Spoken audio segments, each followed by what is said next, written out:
കേശവായ സ്വാഹ, നാരായണായ സ്വാഹ, മാധവായ സ്വാഹ.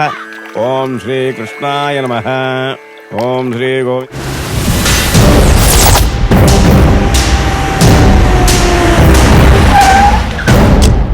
മര്യാദയ്ക്ക് അവൻ ഇവിടെ ഞാനൊന്ന് വിളിച്ചോ.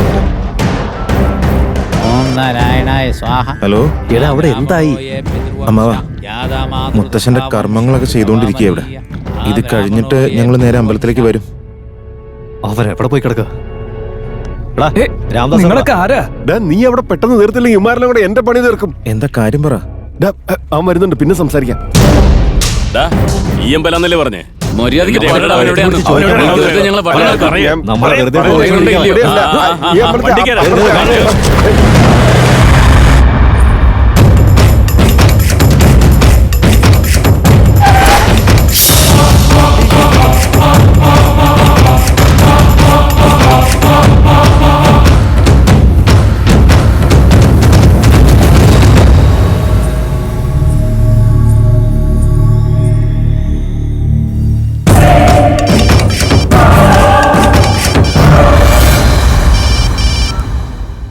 ഹലോ അമ്മാവാ.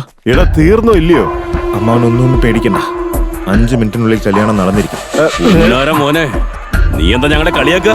മര്യാദക്ക് എവിടെയുള്ളെന്ന് പറഞ്ഞില്ലെങ്കിൽ കൊന്നുകളെ ഞാൻ നിന്നെ.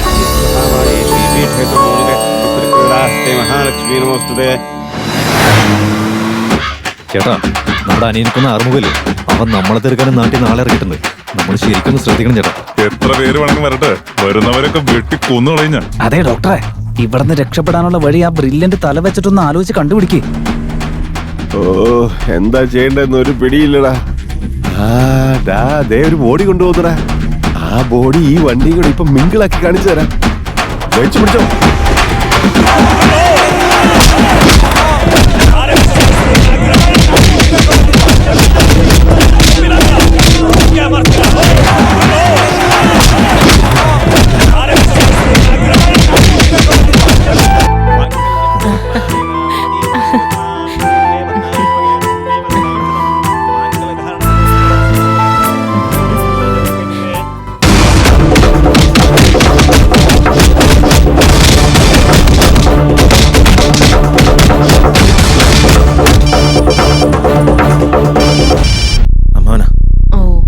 ഹലോ. പറഞ്ഞോ അമ്മാവാ. എടാ കഴിഞ്ഞോ?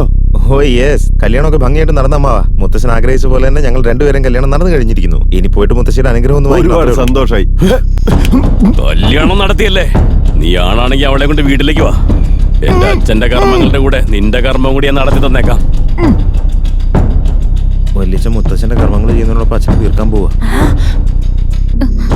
രാമു, എനിക്ക് ശരിക്കും പേടിയാവുന്നുണ്ട്. നമുക്ക് ഇവിടെ നിന്ന് എങ്ങോട്ടെങ്കിലും പോയാലോ? എന്റെ ഒരു ഫ്രണ്ടിന്റെ വീട് ഇവിടെ അടുത്താ ഉള്ളത്. നമുക്ക് അങ്ങോട്ടേക്ക് പോവാം. അതെ മോനെ, അവള് പറയുന്നതാ ശരി. നിങ്ങൾ ഇവിടുന്ന് പോവാൻ നോക്ക. വേഗം ആവട്ടെ മോനെ. എന്തെങ്കിലും പ്രശ്നങ്ങൾ ഉണ്ടാവുമെന്ന് കരുതിയിട്ടാണ് നമ്മൾ ഇവിടെ വന്ന് ഇങ്ങനെ ഒരു കല്യാണം നടത്തിയത്. ഇനി ആരെ ഒന്നിനെ നമുക്ക് പേടിക്കേണ്ട ഒരാവശ്യമില്ല. അത് നമ്മുടെ കുടുംബത്തിന് നാണക്കേടാ. എല്ലാ കളിയിലും ജയിക്കുന്ന ഒരുത്തനുണ്ടാവില്ലേ?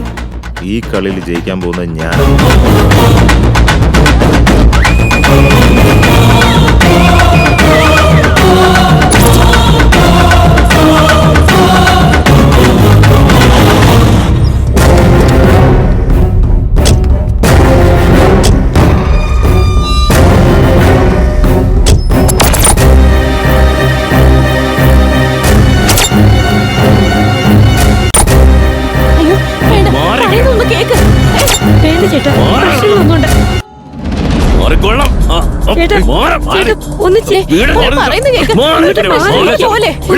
കഴുത്തിൽ വല്ലവരുടെയും താലിയും കെട്ടി എന്റെ മുന്നിൽ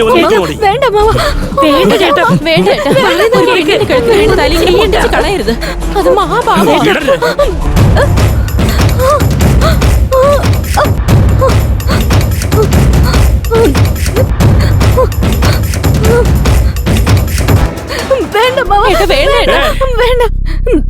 അവന്റെ കുടുംബമായിട്ട് ഒരു ബന്ധവും വേണ്ടെന്ന് വെച്ച് സ്ഥിതിക്ക് ഈ താലി മാത്രമായിട്ട് എന്തിനാ? നിർത്തടാ. താലിയുടെ മഹത്വം എന്താണെന്ന് അറിയോ നിനക്ക്? അവളുടെ കഴുത്തി കിടക്കുന്ന താലിയേക്കാൾ എനിക്ക് എന്റെ പെങ്ങ കൊടുത്ത വാക്കാ പ്രധാനമേ. ആ വാക്കിനേക്കാളൊക്കെ ഞാൻ എന്റെ ഭർത്താവിന് കൊടുത്ത വാക്കാണ് പ്രധാനം. നന്ദിനിയും രാംദാസുമാണ് ഒരുമിക്കേണ്ടത്. ഈ രണ്ടു കുടുംബങ്ങളും തമ്മിൽ ഒന്നിക്കണമെന്ന് തന്നെയായിരുന്നു നിന്റെ അച്ഛന്റെ ആഗ്രഹം. അതിനു വേണ്ടിയാ അവരെ രണ്ടുപേരെയും ഒരുമിച്ചിരുത്തി ആ ഒരു ഫോട്ടോ എടുത്ത് അതിൽ നോക്കി ഇത്ര നാളും സന്തോഷത്തോടെ ഇരുന്നത്. അദ്ദേഹം കോമ സ്റ്റേജിലാവുന്നതിന് മുൻപ് ഹോസ്പിറ്റലിൽ നിന്ന് എന്നെ ഫോൺ വിളിച്ച് നന്ദിനിയെ കൂട്ടിക്കൊണ്ടുവാ, നിങ്ങളോട് രണ്ടുപേരോട് എനിക്കൊരു പ്രധാനപ്പെട്ട കാര്യം പറയാനുണ്ടെന്ന് പറഞ്ഞു. അതിനു മുമ്പ് ഇങ്ങനെയൊക്കെ സംഭവിച്ചു പോയി. നോക്കുമോനെ, നമ്മളെല്ലാവരും ഒരുമിച്ച് അദ്ദേഹത്തിന്റെ അവസാനത്തെ ആഗ്രഹം നിറവേറ്റി കൊടുക്കാം. ഇവരുടെ രണ്ടുപേരുടെയും കല്യാണം നടത്തി രണ്ട് കുടുംബവും തമ്മിൽ ഒന്നിക്കണമെന്ന് ഞാൻ ഇവരോട് ആഗ്രഹിച്ചതമ്മേ. എന്നാ ഇവരുടെയൊക്കെ യഥാർത്ഥ സ്വഭാവം മനസ്സിലായതിനു ശേഷം ഇവർക്ക് അതിനുള്ള അർഹതയുണ്ടെന്ന് തോന്നില്ലമ്മേ. നന്ദിനി രാമദാസിനെ ജീവന് തുല്യം സ്നേഹിക്കുന്നുണ്ട്. അവൻ ഇവരുടെ പേരും പറഞ്ഞ് പല നാടകവും കളിക്കും, ഇനിയും പലതും പറഞ്ഞ് പറ്റിക്കുകയും ചെയ്യും. ഇനി അത് വേണ്ട, വേണ്ടമ്മേ. ഞാൻ ഇത്രയൊക്കെ പറഞ്ഞിട്ട് നീ എന്റെ വാക്ക് കേൾക്കുന്നില്ലെങ്കിൽ നീ എന്താന്ന് വെച്ചാ ചെയ്തോ. ഓ, നമ്മുടെ കുടുംബമായിട്ടൊരു ബന്ധം വയ്ക്കാൻ ഇവർക്ക് എന്ത് യോഗ്യതയുള്ളതെന്ന് പറയൂ. അങ്ങനെ ഒരു യോഗ്യത ഉണ്ടായിരുന്നെങ്കിൽ ഞാൻ തന്നെ മുന്നിൽ നിന്ന് കല്യാണം നടത്തി കൊടുത്തേനെ. ഇവരെന്താ ചെയ്തതെന്ന് അമ്മ കണ്ടതല്ലേ.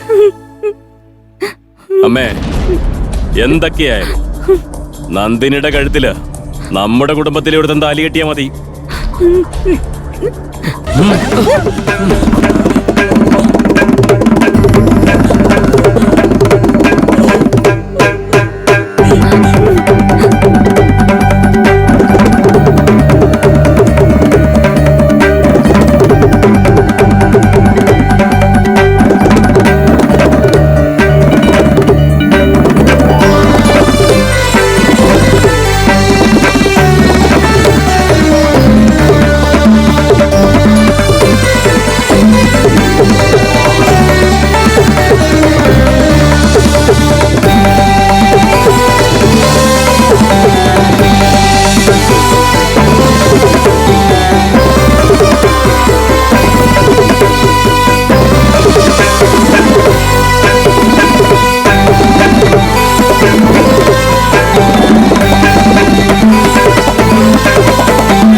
രാംദാസ്, നീ വായിക്കുമ്പോൾ മൃദംഗത്തിൽ നിന്ന് വരുന്ന ലയവും താളവും എല്ലാം തന്നെ എന്റെ അച്ഛൻ വായിക്കുമ്പോൾ ഉള്ളതുപോലെ തന്നെ തോന്നിയത്. ഒരുപാട് സന്തോഷായി. ഇത് മാത്രം മതി നീ ഞങ്ങളുടെ രക്തമാണെന്ന് മനസ്സിലാക്കാൻ. ഈ കാരണം മാത്രം മതി നീ ചെയ്ത തെറ്റുകളൊക്കെ ഞങ്ങൾക്ക് ക്ഷമിക്കാനായിട്ട്.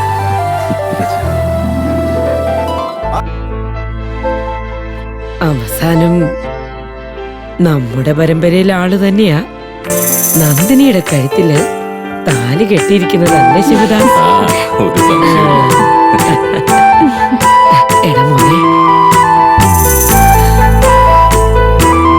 ഇതുപോലെ തന്നെയാ നിന്റെ മുത്തശ്ശൻ മൃദംഗം വായിച്ച് വായിച്ച് എന്നെ മയക്കിയെടുത്തത്. ഇപ്പോ നിന്റെ മുത്തശ്ശനെ പോലെ തന്നെ മൃദംഗം വായിച്ച് നീ എല്ലാവരെയും മയക്കിയെടുത്തല്ലോ. നമ്മുടെ അമ്മ ഫ്ലാഷ് ബാക്കിലേക്ക് പോയല്ലോ.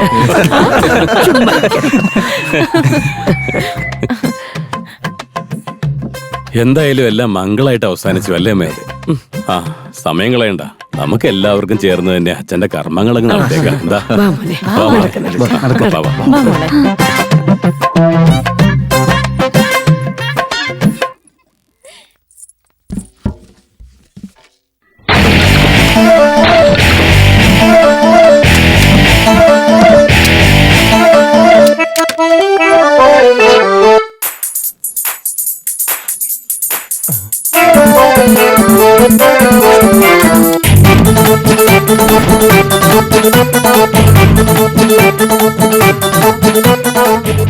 സോറി മുത്തശ്ശ, രണ്ട് കുടുംബത്തിനെ ഒന്ന് ഒരുമിച്ച് നിർത്താൻ എന്തൊക്കെ കാര്യങ്ങൾ മുത്തശ്ശൻ ചെയ്തിട്ടുണ്ട്.